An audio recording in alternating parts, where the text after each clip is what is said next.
Have you ever wondered why people say investing early makes a big difference? Or how your money doubles faster when left untouched in a bank for years? The answer lies in the magical effect of compound interest. In simple interest, the principal remains the same every year. But in compound interest, we earn interest not just on the principal but also on the previously earned interest. That's like earning interest on interest, which is why it grows so much faster. Every time the interest is added to the principal, that new total becomes the base for calculating the next term's interest. This is why we say the principal keeps growing. These repeated additions happen at regular intervals called compounding periods, which could be annually, semi-annually, quarterly, or even monthly. And the more frequently we compound, the faster the money grows. Let's now understand the core formula used to calculate compound interest when compounding is done once every year. We calculate the total amount using this formula.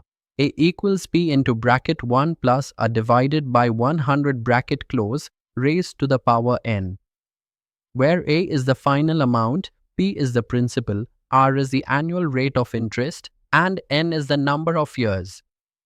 To find just the interest earned, we subtract the original principal from the final amount. Compound interest equals a minus P, or directly, compound interest equals P into bracket open 1 plus A by 100 bracket close to the power n minus 1. Remember, this applies only when compounding is done annually. What if compounding is done more than once a year, say every 6 months or every 3 months? Then, we adjust both the rate and time in the formula. We use A equals P into bracket 1 plus A divided by 100 into m bracket close raised to the power mn. Here, m is the number of compounding periods per year, for example, 2 for half-yearly and 4 for quarterly. More compounding periods mean more frequent additions of interest, which results in a higher amount in the end. Each such time interval is known as a conversion period, and the total number of such periods is m times n. Let's apply this with an example. Suppose we invest 10,000 rupees at an annual interest rate of 10% for 2 years and the interest is compounded half-yearly. Here, m equals 2. So, rate per period is 10 divided by 2, which is 5%. And the number of periods is 2 into 2 equals 4. Using the formula, A equals 10,000 into bracket 1 plus 5 by 100 bracket close raised to the power 4, which gives us an amount of 12,155 rupees and 6 paise. So, compound interest earned is 12,155.06 minus 10,000, that is 2,155 rupees and 6 paise. Now let's take it up a notch. Sometimes, the rate of interest changes during the investment period. In that case, we calculate the growth for each time period separately and then multiply the results.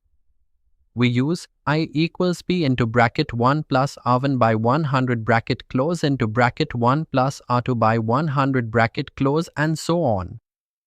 Each term in the expression represents the rate applied for a different period. This allows us to adjust for varying interest conditions across years, something very common in loans and market-linked instruments. What if the time isn't a full number of years? Suppose the time is 2 years and 5 months. We use compound interest for 2 full years and simple interest for the remaining 5 months. For example, if the interest is 7% per annum compounded yearly, we calculate A equals P into bracket 1 plus 7 by 100 bracket close squared into bracket 1 plus 5 by 1200 bracket close. That's because 5 months is 5 by 12 of a year. And for that last part, we use simple interest logic to maintain accuracy. This approach keeps our calculation realistic when periods are not neatly rounded. Let's quickly revise what we've learned about compound interest. We started with the basic annual formula, A equals b into bracket 1 plus a by 100 bracket close to the power n. We also derived ci equals b into bracket open 1 plus a by 100 to the power n minus 1 bracket close.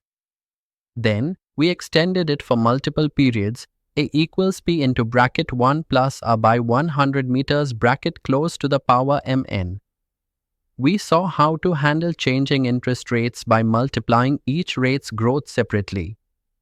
And we wrapped up with partial year calculations using a combination of compound and simple interest. Understanding these formulas not only makes you better at math but also smarter with money. And that's the foundation of how we compute compound interest across real-world scenarios. In the next video, we'll explore solving different types of word problems based on compound interest.